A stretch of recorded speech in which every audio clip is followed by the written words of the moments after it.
Former President Donald Trump's campaign trail is coming to the Carolinas. He is making a stop at the South Carolina Statehouse tomorrow, where he's expected to announce his South Carolina leadership team for the 2024 campaign. Joining me now to discuss it all is Meet the Press moderator Chuck Todd. Okay, Chuck, this is going to be Trump's first public campaign event for this 2024 White House bid.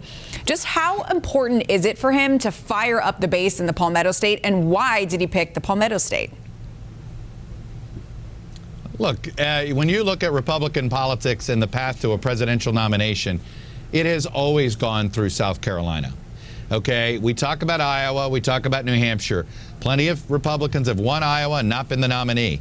Plenty of Republicans have won New Hampshire and not been the nominee. I'm trying to think of the last time a Republican that somehow lost South Carolina and ended up the nominee. It just doesn't happen.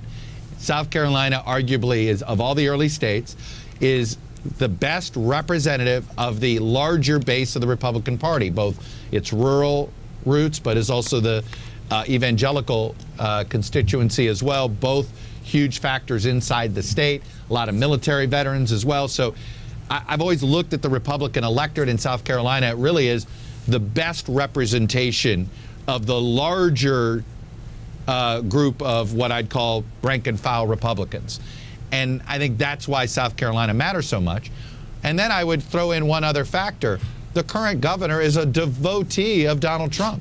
Governor McMaster is not governor without Donald Trump appointing Nikki Haley out of the way, which, if you recall back in the day, that was as much about helping McMaster as it was about giving Haley a job. So I think he feels like between Lindsey Graham and McMaster, he starts off stronger in South Carolina than he does in Iowa or that he does in New Hampshire. So I think you put both of those things together.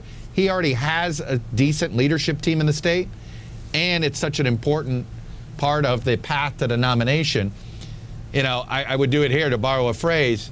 If he can make it there, he can make it anywhere. That's how important South Carolina is to Republican primary politics. Chuck Todd, thanks so much. And of course, watch Meet the Press this Sunday with Chuck Todd. There, always such good insight.